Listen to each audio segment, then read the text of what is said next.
Okay guys, so ఈ వీడియోలో మనం కార్ యొక్క లెఫ్ట్ సైడ్ ఉన్న కంట్రోల్స్ని గురించి మాట్లాడుకుందాం.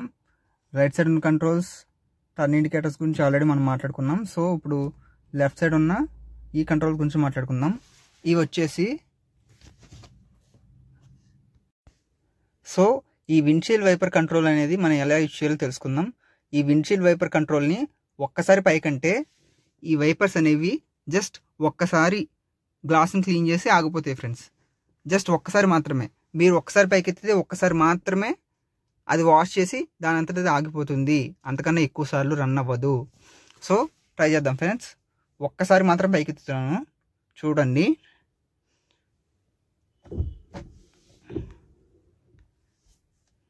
ఇంకోసారి చేద్దాం. సో చూసారుగా గైస్, ఒకసారి పైకెత్తితే కేవలం ఒక్కసారి మాత్రమే విండ్షీల్డ్ వైపర్ అనేది వర్క్ అయ్యి ఆగిపోతుంది. సో ఇప్పుడు మళ్ళీ ఇది నార్మల్గా ఆఫ్ పొజిషన్లోకి వచ్చేసింది.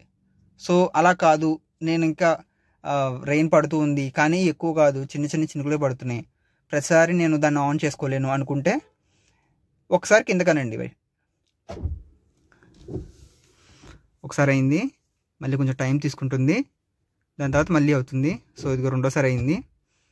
సో దీన్ని ఇప్పుడు యూజ్ చేస్తారంటే లైట్గా చిన్న చిన్న చినుకులు పడుతున్నాయి.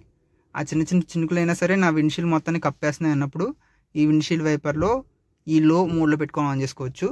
ఇంకొకసారి కిందకంటే కొంచెం స్పీడ్ పెరుగుతుంది గైస్. ఇంకోసారి కిందకన్నాను, అదిగోండి గైస్ చూడండి, కొంచెం స్పీడ్గా తిరుగుతున్నాయి. ఇంకా స్పీడ్గా కావాలి, ఇంకా ఎక్కువ హెవీ రెయిన్ పడిపోతుంది, అసలు ఏం కనిపించట్లేదు అన్నప్పుడు ఇంకా కొంచెం కింద దింపండి గైస్. ఇంకా స్పీడ్గా తిరుగుతాయి వైపర్స్ అనేవి. దట్స్ ఇట్ గైస్, చాలా స్పీడ్గా తిరుగుతున్నాయి. సో దీన్ని మనం ఆఫ్ చేసేద్దాం. సో విండ్షీల్డ్ వైపర్స్ అనేవి ఆఫ్ అయిపోయాయి. So that's it guys, windshield wiper కంట్రోల్స్ని ఎలా యూజ్ చేయాలి. ఒకసారి పైకంటే ఒకసారి మాత్రమే ఆగిపోతుంది. సో కిందకి 3 లెవెల్స్ ఉంటాయి. మీకు రెయిన్ పడే లెవెల్ బట్టి, రెయిన్ మీ గ్లాస్ని ఎంతైతే కవర్ చేస్తుందో దాని లెవెల్ బట్టి మీరు మార్చుకుంటూ ఉండాలి.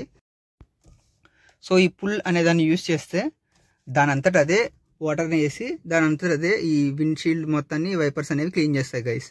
బేసిక్గా దీన్ని ఎప్పుడు చేస్తూ ఉంటారంటే, ఏదైనా మట్టి రోడ్లో వెళ్తున్నప్పుడు మట్టి మొత్తం నీ విండ్షీల్డ్కి పట్టేస్తే దాన్ని రిమూవ్ చేయడం కోసం ఈ పుల్ ఏదైతే ఉందో ఆ పుల్ అనే ఆప్షన్ని యూజ్ చేస్తారు గైస్. సో మనం కూడా ఒకసారి యూజ్ చేద్దాం. పుల్ అంటే పైకి లాగడం, ఇలా పైకి లాగాలి గైస్. లాగి పట్టుకుంటే వాటర్ పడుతూనే ఉంటాయి, విండ్షీల్డ్ వైపర్స్ అనేవి విండ్షీల్డ్ని క్లీన్ చేస్తూనే ఉంటాయి. సో లాగి పట్టుకున్నాను, అదిగోండి గైస్, వాటర్ పడుతుంది ప్లస్ విండ్షీల్డ్ కూడా క్లీన్ అవుతుంది.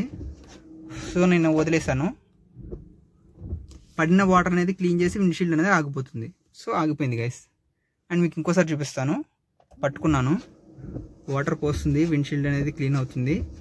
సో ఇక్కడ నేను వదిలేసాను, పడిన వాటర్ని క్లీన్ చేసి విండ్షీల్డ్ కూడా ఆగిపోతుంది గైస్. సో వదిలేసిన తర్వాత విండ్షీల్డ్ వైపర్స్ అనేవి 2 టైమ్స్ మాత్రమే స్పిన్ అవుతున్నాయి. అవి కూడా ఎందుకంటే పడ్డ వాటర్ని క్లీన్ చేయడం కోసం మాత్రమే.